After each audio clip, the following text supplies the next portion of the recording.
Do you think that what Refold is offering has potential to overtake apps like Duolingo? Because like me and Raza were talking about in a different podcast, but how, and I think this is true for a lot of companies and their products. It's like people don't really care about the result as much as how they feel when they're using the product. Yeah.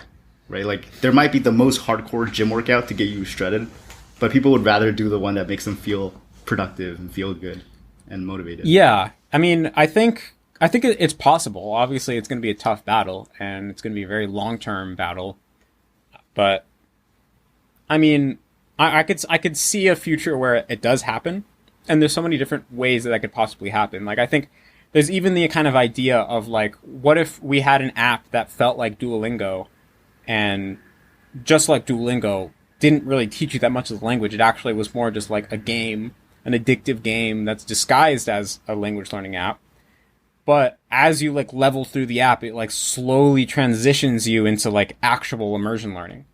And so in a way, we're kind of lying to people right up front, because we're like saying like, oh yeah, no, this is how you're going to learn language. But it's kind of like this, it's just a way to kind of get them in the door and like take, you know, the flow of new language learners away from Duolingo into this funnel that like eventually would bring them to what they really want. So like that's one possibility. Becomes Anki. Yeah, and so that's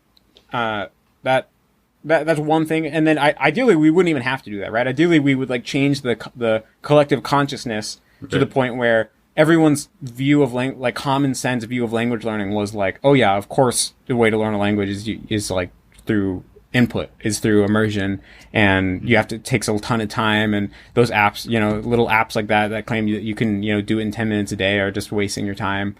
I mean, yeah, hopefully we can get to the point where that is the case, but I mean, that's obviously going to be really challenging and take a really big marketing budget, basically. So hopefully if Refold is like really successful as a company, then we can have a lot of money to like spend on like, yeah, actually changing the way that the public thinks about language learning on like a fundamental level. That's the ideal. But and I mean, of course, also like immersion learning and input-based learning is naturally getting more popular just through the internet and through these, you know, these ideas spreading organically. So I think that will play a big role as well. But I mean, I think ultimately like Duolingo has such a big marketing budget that like the only way to compete is with a big marketing budget ultimately. Like Duolingo is so big. Like I think that sometimes people who like hang out in language learning communities, they forget what the average person thinks about language learning. And actually I've gotten into some arguments on Twitter recently with people that like have a really warped view on language learning, because they hang out in this little tiny community of people who like know like 1,000 times more about language learning than the average person, you know, so you get kind of like a warped point of view. But like the other day, literally I was like checking out at the bookstore, and one of the guy checking me out was talking to the guy on the register next to us, and he was literally like talking about how he was trying to learn Russian with Duolingo, like literally, and he's like, oh, you're using Duolingo too? I love Duolingo. Like that's what they were talking about.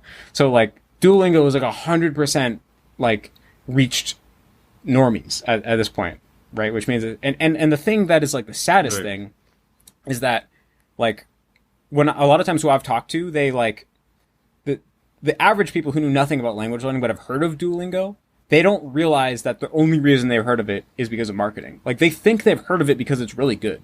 You know, they think of it the same way that it's kind of like, imagine if your like, you know, cousin told you about this like really cool, you know, like life hack about like, you know, like, oh, there's this really awesome, you know, product, this, and it like is way better than everything else. And so you hear about that and you feel like, you know, you knew this cool life hack that not a lot of people know.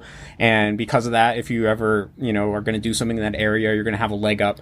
Most people who know about Duolingo seem to think of it this way, of like, oh yeah, I heard about this like really good app and it's like super high quality and like makes it so engaging and has this accountability. And so they like think that, you know, it's like this cool life hack or something. And so that's like, which probably just means Duolingo is like amazing marketing. Like from a marketing perspective, it's probably amazing. So, trying to fight that, I think, is probably going to take actual like advertising and stuff probably.